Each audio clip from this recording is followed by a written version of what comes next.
Quero começar dizendo que o Bolsonaro hoje, de uma forma contundente, disse o seguinte do Alexandre de Moraes. Moraes faz um inquérito onde não tem a participação do Ministério Público e me investiga por fake news. Poxa, eu não quero baixar o nível da entrevista, né? O que esse cara tem na cabeça? O que ele está ganhando com isso? Quais são os seus interesses? Ele está ligado a quem? Ou é um psicopata? Vejam que a fala é dura e não sei quais serão os desdobramentos disso. O fato é que, até um determinado ponto, o que ele diz, já disse várias vezes. Não sei o que esse cara tem na cabeça, pela investigação, em um inquérito que não tem nenhum cabimento do ponto de vista legal, outro absurdo, outra aberração. Até aí, aparentemente, não há necessidade de se interpretar nada. Ele foi direto. Fez uma crítica direta. Mas termina dizendo, ou ele é um psicopata. E aí, como ninguém é obrigado a conhecer psiquiatria, nem exatamente o que significa uma psicopatia, não é ofensivo o que o Bolsonaro disse à luz da ciência, à luz da psiquiatria. Porque a psicopatia nada mais é do que um transtorno de personalidade. Então, desde logo, fique claro que o psicopata não é necessariamente um criminoso. Como um criminoso, necessariamente, não é psicopata. Muitas pessoas têm algumas características no comportamento social, na escola, no trabalho, em família, com várias características de psicopatia. Então, para deixar claro que a primeira coisa que ocorre na cabeça das pessoas é que o presidente Bolsonaro chamou o Alexandre de Moraes de psicopata, querendo dizer que ele é um criminoso. Quando, na verdade, repito, a psicopatia é apenas um transtorno de personalidade que uma pessoa pode ter. E pode ser ministro do Supremo, pode ser rei, pode ser presidente. Mas, psicopata ou não, o que nós temos mostrado aqui a respeito de Alexandre de Moraes são os seus atos absurdos em suas decisões, que não vem de hoje. O Brasil inteiro é testemunha disso. E mesmo aqueles que são a favor dele, no fundo, sabem que o comportamento dele em suas decisões, em várias de suas decisões, é um comportamento incompatível com um juiz da Suprema Corte de um país que tem que ser isento, que tem que ser imparcial, que não pode ter ódios e que tem que decidir de acordo com a justiça. Pois bem, vamos mostrar aqui, foi agora, no fim da semana passada, um vídeo de uma parte de uma discussão que houve entre o Alexandre de Moraes e o André Mendonça, que é um dos ministros que foram indicados pelo presidente da República atual. Mas o que eu quero mostrar é o viés que eu tenho apontado sempre aqui, que depois eu vou comentar qual é. Vejam a discussão entre ambos. A discussão era a respeito de o Supremo Tribunal ter mudado o que vinha acontecendo como regra, porque como o presidente colocou 2 ministros dele, e esses ministros podem atrapalhar na votação, mudando ou não mudando os votos anteriores dados pelos aposentados, saiu uma discussão. O André Mendonça sustentando que os ministros novos teriam que votar, porque os aposentados já foram embora. E o Alexandre de Moraes sustentando o contrário, que os ministros antigos teriam os seus votos prevalecendo. Vejam a discussão deles e o que eles falam, as expressões fisionômicas, por favor. Então, a questão aqui é de direito constitucional, de contraditório, sob a minha ótica, e de ampla defesa. Se segue o julgamento sem direito a sustentações orais, eu acho que a tese é válida. Agora, se reinicia o julgamento, abrindo-se as partes, que direito a parte tem de, numa sustentação oral, convencer o ministro que se aposentou? O jogo já começa com 2 a menos. Um dos lados estará favorecido no processo. Com todo respeito ao posicionamento do ministro. Mas nem todos sustentam. Nem todos de nós temos tempo para fazer a devida atenção nas sustentações orais que estão no plenário virtual. Isso eu não concordo. Desculpe, ministro André. O meu gabinete tem tempo de verificar todas as sustentações não é o gabinete, são os ministros do Supremo Tribunal Federal. Eu ouço todos. A verdade é que é uma mera liberalidade nós novamente deixarmos fazer sustentação oral. Não é liberalidade sob a minha ótica. É porque não há nenhuma previsão constitucional ou legal nisso. E também não há previsão constitucional ou legal. Me perdoe, ministro. Desculpe, eu não vou entender. Palavra comigo. Eu tenho dito aqui que o Alexandre de Moraes ou finge que não conhece direito, finge que não sabe, ou ele não sabe mesmo. Pois bem, olha as barbaridades que aconteceram nessa discussão. A primeira, o André Mendonça corretamente diz, é uma questão constitucional de ampla defesa e contraditório. Então ele coloca isso. E ele diz, como é que eu vou ter condição de convencer os ministros aposentados que já saíram?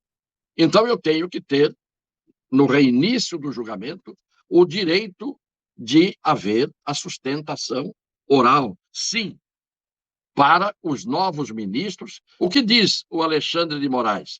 Não, mas pelo método virtual, as sustentações orais podem ser feitas normalmente. Aí o André Mendonça disse, não, nós não temos tempo de ver todas as sustentações orais que viriam de forma virtual.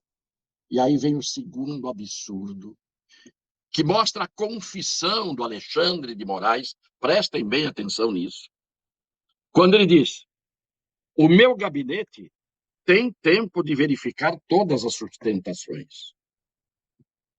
Responde o André Mendonça, não é o gabinete, é o ministro.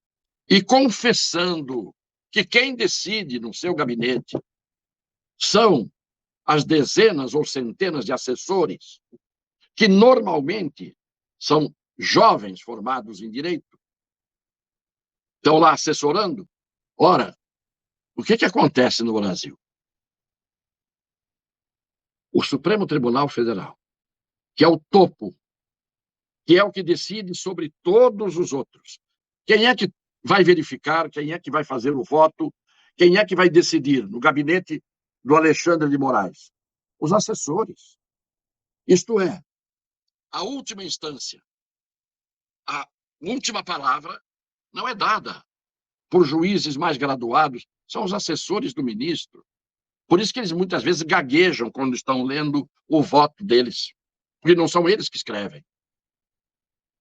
Então, na hora em que ele diz isso, que são os assessores, eu pergunto, o ministro a gente sabe quem é. O que ele mostra de ruim e de bom, a gente sabe. Agora, quem são os assessores? Nós não sabemos o nome, não sabemos de onde eles vêm, não sabemos a qualificação deles, não sabemos o grau de conhecimento de direito que eles podem ter. Então, quando ele diz que os assessores, na verdade, o gabinete, tem tempo, o André Mendonça dá um tiro fulminante e diz, não são os gabinetes, ministro, são os ministros que não têm tempo. Então, permitir a sustentação oral não é mera liberalidade, deixo porque eu quero. Não, senhor Alexandre de Moraes. Não é liberalidade nenhuma. É direito constitucional. Então, depois dessas duas barbaridades, os senhores viram a expressão facial do André Mendonça, que o sujeito diz assim, quer saber de uma coisa? Não vou nem mais conversar com você. Então, quando a gente diz aqui que o Alexandre de Moraes ou não sabe, ou finge que não sabe direito, eu nunca disse aqui alguma coisa que fosse por impulso e que não fosse uma coisa racional. Ele está mostrando o despreparo total como ministro, como eu tenho sustentado sempre aqui. ou não sabe para estar à altura do Supremo Tribunal Federal, ou finge que não sabe e aí, de propósito, burla, tripudia sobre a Constituição que ele tem obrigação de aplicar e de defender. Finalmente, o ministro-presidente do Supremo, Luiz Fux, fez uma palestra e vejam o que ele diz. Desses 10 anos do Supremo Tribunal Federal, de julgar casos referentes à corrupção que ocorreu no Brasil. Ninguém pode esquecer que ocorreu no Brasil, no Mensalão, na Lava Jato. Muito embora tenha havido uma anulação formal, mas aqueles 50 milhões nas malas eram verdadeiros, eram notas americanas falsificadas. O gerente que trabalhava na Petrobras, ele devolveu 98 milhões de dólares e confessou efetivamente que tinha assim agido.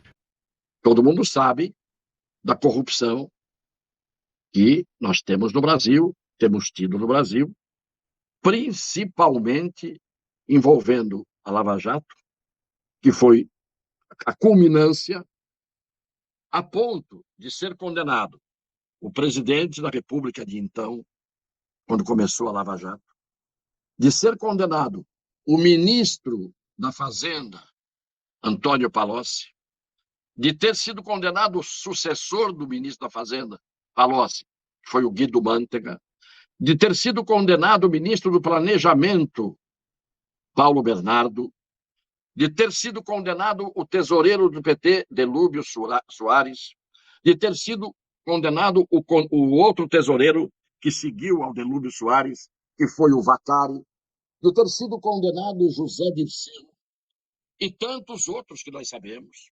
E quanto dinheiro ainda não apareceu, e quantos deram em delação premiada, e empresas que fizeram acordos de leniência. Bilhões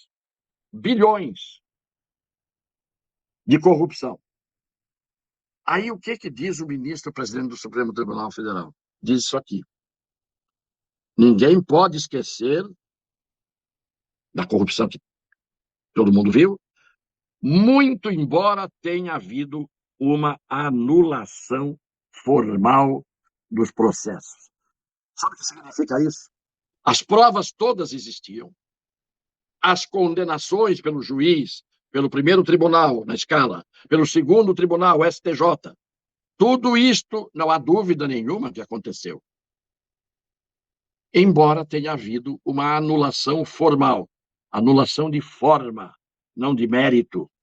Isto é, todas as provas, as condenações feitas, o Tribunal, inclusive, Regional Federal, ainda aumentou a pena que o Moro tinha aplicado ao presidente. O que, na verdade, ocorreu? Anularam no momento final, porque o Supremo já estava cansado de ouvir a tese da nulidade e não se manifestava.